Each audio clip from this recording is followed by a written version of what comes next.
po tayo para palitan natin ng stud bolt itong gulong guys. So ang kaso naman po nito, hindi po siya nabali, kundi umiikot po yung stud bolt niya guys. So bali hindi mo siya makalas kasi sumasama yung pinaka bolt guys dun sa lug nut. So tara guys, diskartehan natin. Samahan niyo ako guys. Ano nga papalitan yung ganong problema guys, yung umiikot yung sumasama na yung pinaka stud bolt dun sa lug nut. So simple lang gawin yan guys, pero kailangan mo ng mga gamit guys para matanggal yan. Kasi lalo na kung ang gulong mo guys ay mags type, so hindi ka na pwede mag-welding para putulin siya. So ito yung isang problema guys, yan. So makikita nyo, yung iniikot ko itong ano natin, yung lug nut bolt. So hindi siya matanggal guys. Okay, guys, pag ano, umiikot na ito guys, so maluwag na siya kahit pihitin mo ng range guys. Ito, umiikot lang, sumasama yung bolt. So ang gagawin natin dito guys, kumuha ka ng vice grip. Isa sa kailangan niyan guys, vice grip. Tapos martilyo, tsaka kailangan din guys ng barena. So babarinahan natin itong portion na to guys. So although yung iba kasi napalitan ko na, bukod tangay lang ito, isang piraso na to hindi siya matanggal kasi nagawa ng balina yung pinaka so yung spline ng bolt guys, maaaring ano na, pudpud na yung pinaka spline ng bolt, stud bolt. So kaya naikot siya guys kasi masara. So hindi naman matatanggal itong gulong guys kapag hindi matanggal yun guys. So kailangan natin tanggalin to.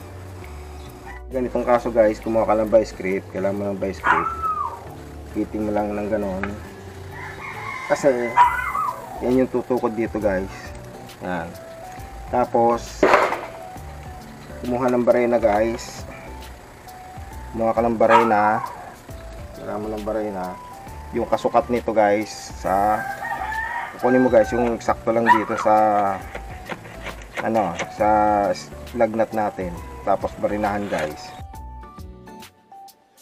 Bali ganun guys ang gagawin. So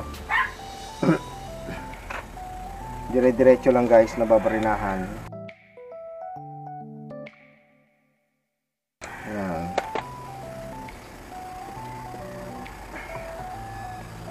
Tapos pag okay na guys, tanggalin, kuha ka ng martilyo guys. Pag okay na guys, gagawin mo guys, bali yung ibang stud bolt na natanggal mo na ganito guys, kumuha ka ng sukat niya guys, ganito lang kahaba dapat ang babarinahan mo guys. So estimate mo na ganito lang para hindi tumagos dun sa pinaka loob guys. Yan, ganyan lang dapat. Kung ano yung haba ng stud bolt, yun din ang haba ng ililimit mo dun sa stud bolt mo guys, sa lug nut mo guys. Yan, ganyan lang po para hindi dumiretso dun sa loob yung tali mo guys. Okay, ganun ang pag-ano yan. So continuous lang po ang paggagawa, bali hanggang sa marating mo na mabutas ito. So yun guys, pagtapos barinahin yan, pagtapos na barena ito guys, ang gagawin mo, di ba since umabot ka na dun sa sinasabi kong limit na hanggang dito, yung sa stud bolt, sure na wala nang ganong kapit yan guys. So kumuha ka ng martilyo, pukpukin mo lang yan. Yan, oh yun, kumalas na guys.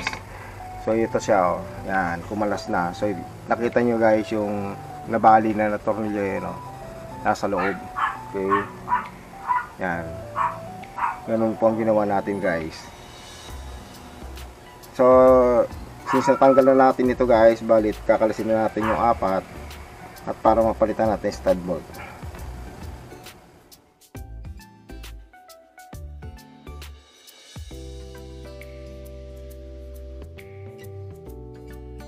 Kalasin lang ang gulong. Pag nakalas na po yung gulong, tsaka hugutin po.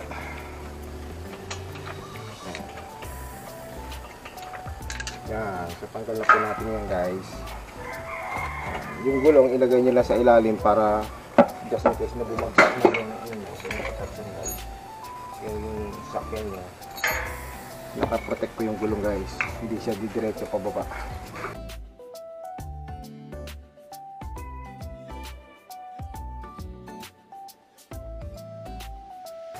So ito po yung bali guys na ano, ayan o. Ito yun. So ito yung papalitan natin guys. Alasin lang natin itong pinaka brake caliper para matanggal natin ito ng stud bolt guys.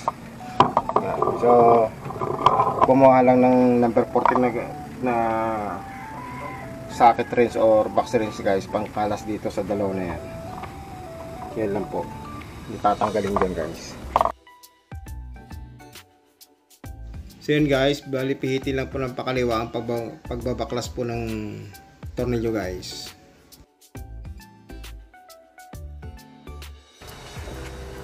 So dalawa, yung isa guys mas mahaba, yung banda sa baba. Yung sa upper guys mas maiksi.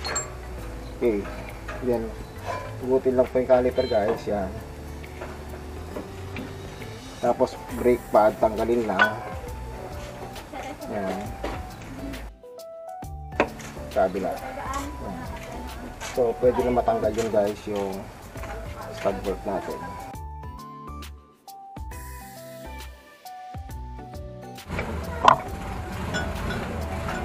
So matatanggal, matudukot din sa ilalim. Ngayon kung kaya, ito guys, bali nga ipapalit natin guys ay stud bolt siya na maiksi guys. Yung maiksi lang po ang ilalagay rito. Yan lang po ipapalit natin. So yun po. Bali, suot lang sa ilalim guys. Yan. Pansinin nyo guys, tinanggal natin yung disc brake caliper para makatak natin pag ganito ito. Mapailabas natin ng konti. Suot ko lang dito sa ilalim guys.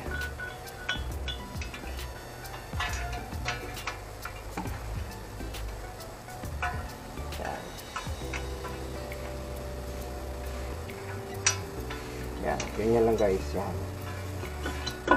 Okay na. Then pigilan lang ng clutch screw ito guys, pigilan nyo lang.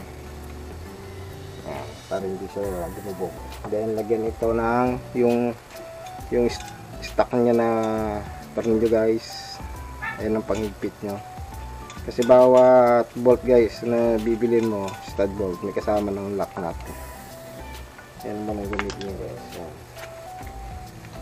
Tapos higpitan lang po. Bali maglagay ka lang sa kabilang side ng lug nut. So ito lug nut ko to, ito yung papalit ko sa kanya. So hindi ko ito gagamitin. Ganyan. Then higpitan. So ito iikot to guys pag hindi mo kinontrahan. So kaya na tayo naglagay nito para may pangontra. Ganyan lang. Baliktad. Yan, ganyan na siya guys. Higpitan lang todo para yung pinaka-spline ng lug bolt ay kumagat dito sa disc natin guys.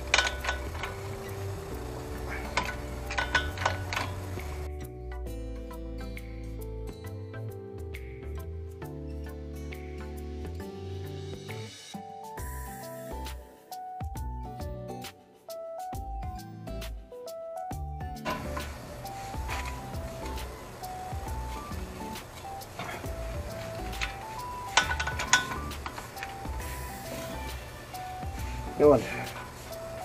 Yun na. So, bumalokot na yung ginamit natin guys. So, yun. So, ang ano naman, reverse guys. So, tatanggalin naman natin itong tornilyo sa reverse naman.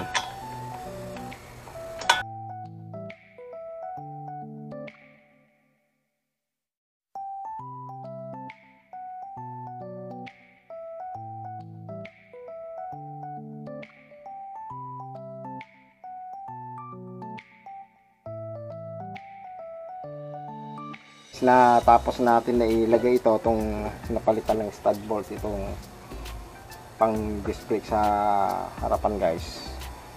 So maiksi lang po yung nakakabit dito na stud guys, kasi dalawang klaseng stud bolt na ganito eh, isang long tsaka isang short. So short yung kinabit natin guys, pinaka stud bolt niya. So ilalagay na po natin yung pinaka disc pad niya. So ito po yung disc pad. So ano lang po yan guys, nakapatong lang po yan. Yan. Tapos may pagtanggal po niyan guys, yan. May groove naman po yan kaya hindi kayo maliligaw. Tusok nila na gano'n. Gano'n din po yung sa kabila guys. Pero meron po siyang guide. Kabila. Hindi po kayo maliligaw dyan pag kinabit nyo. Yan. Ganyan lang siya. Tapos yan guys,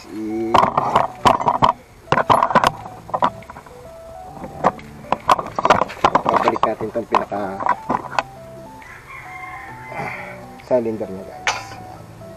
So ganyan lang siya.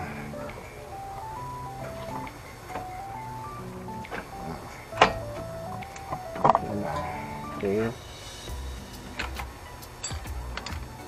Ito yung tornilyo niya kanina guys, yung isa ay nasa ilalim, yung mas mahaba, yung mas maiksi sa taas. So lagyan lang natin ng grasa guys para hindi naman siya ma-damage guys, para hindi ano yung thread. Okay. So ganyan po. Lagyan lang sa bandang baba. Bali yung higpit nito ay pakanan. Ayan. Ganun din sa taas. Lagyan din ng grasa. Ayan.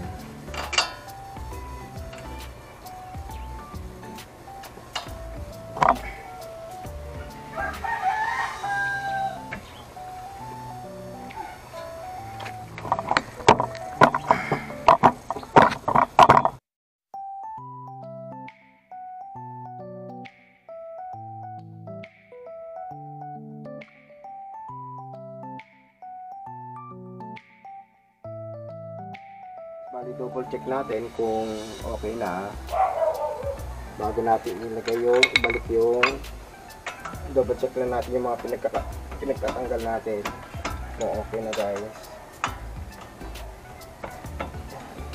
So yan, so ito lang naman tinanggal natin guys, tapos gulong yun po. Bali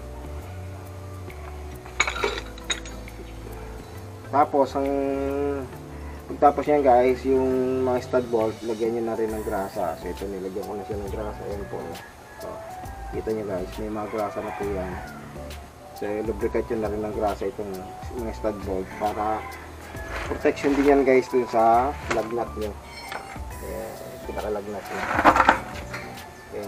Tapos lagyan na natin itong gulong.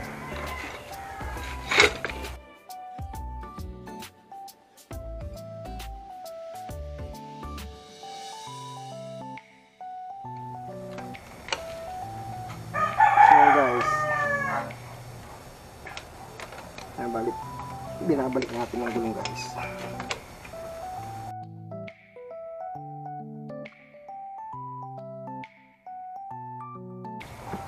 Okay.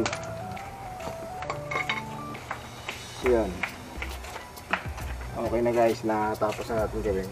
Tapos na po natin gawin itong kung paano magpalit ng ng stud bolt sa mga sasakyan, or kahit hindi naman sa Innova guys. So marami naman po kahit nasa ibang brand po na sasakyan, ganun lang din po pag kalas ng stud bolt guys. So sa mga nabaling stud bolt, yun na nakasimple kung paano palitan guys. Okay, sana may nakakuha kayong kaalaman sa vlog ko na to. Thank you for watching. Please like and subscribe to my YouTube channel. Thank you.